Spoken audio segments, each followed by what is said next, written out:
Quick little project for tonight, guys. It's Todd with 306 Foxbody. I'm going to set the timing on the 92. About 2 weeks ago, the car died on me on the side of the highway, and I was fortunate enough to have some spare parts at home.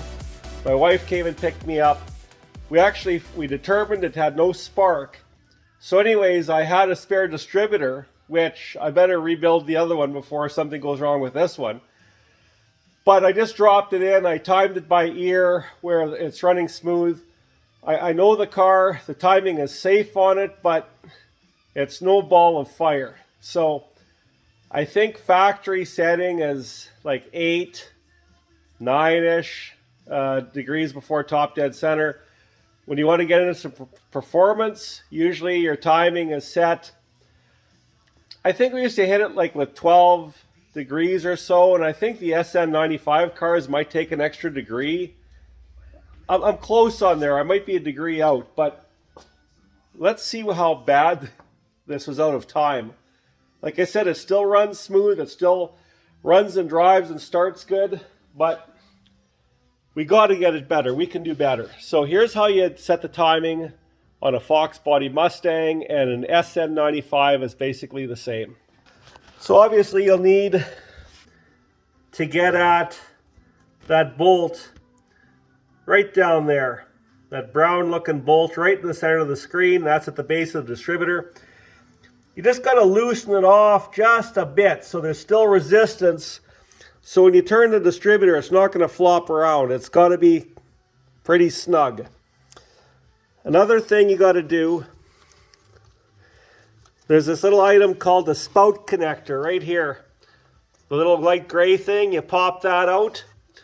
I think that's sort of the equivalent to pulling the vacuum line off of a distributor on a carbureted car with a vacuum advance. Kind of the same idea, correct me if I'm wrong. If you have an SN95 car, the spout connector isn't on there, because on an SN95 car, this is your T.F.I ignition module, guys. This is something that can give you trouble. On an SN95 car, they move it to the side, and that's where the spout connector is. So just for your reference, here's the ignition module, or the T.F.I ignition module on an SN95 car, and here's your spout connector. So if the car is stock, you're going to have the factory air box will be in the way, but you should still be able to access it. I think anybody that has a 94, 95 Mustang or anything else that's Ford related, like an F-150 that takes these, I would throw an extra one in the glove compartment, because if this ever quits on you and leaves you on the side of the road, all you have to do is unplug one and plug the other one in and you're good to go. I know I had one from like an F-150, and I got it for a young fella. His Mustang quit on the main street in Yorkton, and I brought it down, we plugged it in, his car took right off. So that's the difference between calling a tow truck or being stranded miles from home. So anyways, you got to pull that spout connector. The next thing is, something that not everybody has, is a timing light. So this is a pretty basic timing light. This goes on your number 1 spark plug. So if you know, here's your spark plug wires. This is your number 1. It's marked right on the cap. So your firing order is 1, 3, 7, 2, 6, 5, 4, 8. That's the high output firing order. So that's, I think, around 1982. That's where the 302 went to the Windsor or / high output firing order. The old motors, the older 302s, they had a different firing order. And you always go counterclockwise to do your firing order. And when we go down here, we'll take a look and see the markings on the harmonic balancer way down there. Guys, I'm under the car right now, obviously, and I got the harmonic balancer facing, the timing marks facing downward, so a guy could clean them off really well. You can see really well. Somebody had actually put page mark at 0 degrees. You'll see it says after top dead center, And then the other way is before top dead center. You can see the BTC.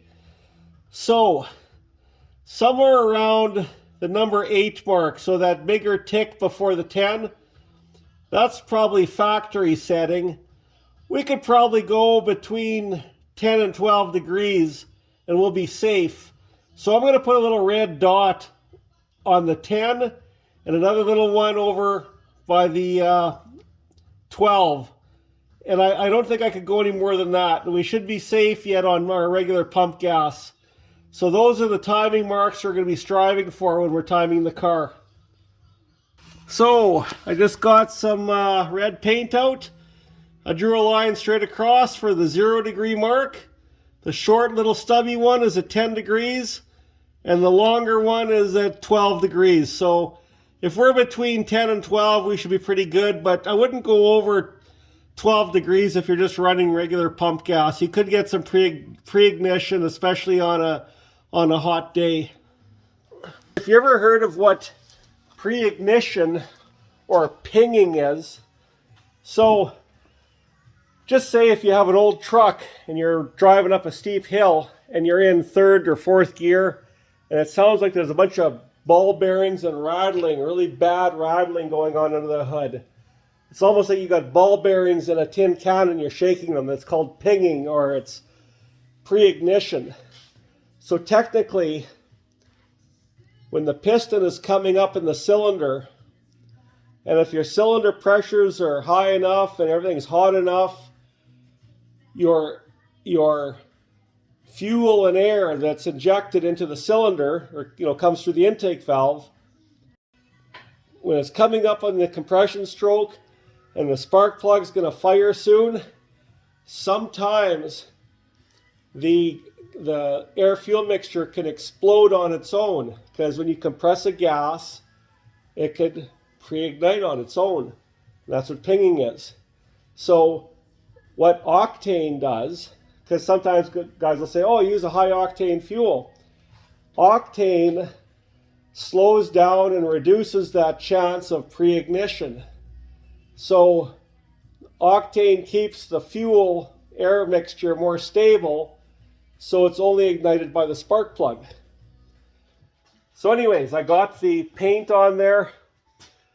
I'm going to do a few things to the car. I don't want to stink up the garage, but I'll come back in a bit and we'll set the timing. Got the car out of the shop and I want to set the timing on it now. That's where we have to point the timing light down to, where that pointer is. You'll see the marks on there when it spins around. But the first thing to do is, this is the spout connector. Got to remove that. I like to just put the timing light in a place where it's not going to fall down. Hook up your negative, or hook up your positive cable, your negative cable onto the battery. Now you got to be careful here. You don't want to have your wires get anywhere caught, anywhere near the serpentine belt or the fan area. Here's our number 1. Our cap is on good. This is pointing towards the spark plug, so that's set up. I'll fire the car up.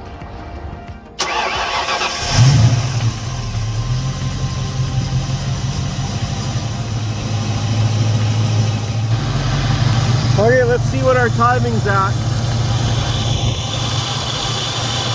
Oh my goodness. That mark you see with the red paint in the center of the white paint, that's at 0 degrees. So my timing is actually, it's retarded way too much. It makes the car gutless. What? So let's way. Adjust it. So I'm going to turn the distributor clockwise. Getting close. We're right about 10 degrees. Right there. We're about 11 degrees. That's exactly where I want it to be. Now the thing to do is tighten down that bolt on the distributor very carefully.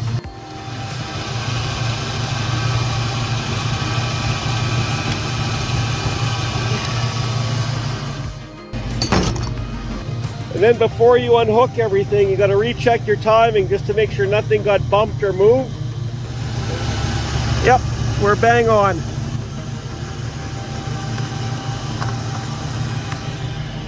So all you have to do, guys, you just shut the car off, unhook everything. There.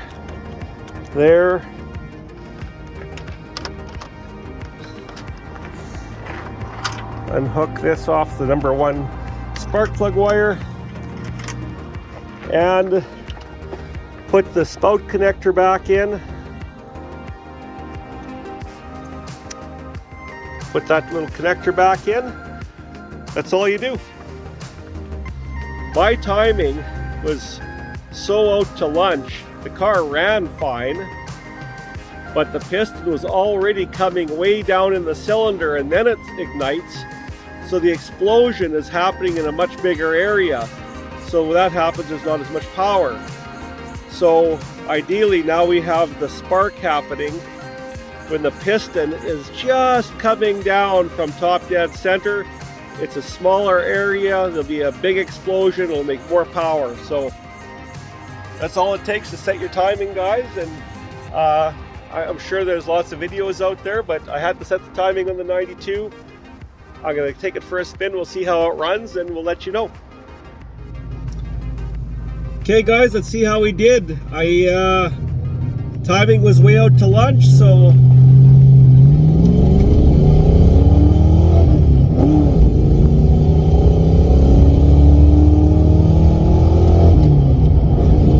definitely running a lot crisper. I'd say the throttle response is better. Obviously when our timing was out that much, the car is obviously a lot more fun to drive now. So if you're not sure what your timing is, try and locate a friend or someone with a timing light. I think it is totally worth it. Get it done, get it checked out if you're not sure what your timing's at. And it just made a world of difference in this car. Like, I think on the street in the city, it's just gonna make it so much more fun to drive. So anyways, guys, thanks for hanging out with us, and thanks for watching the video. I hope it helped somebody out with the timing on their vehicle, and we will catch you in the next video. Cheers.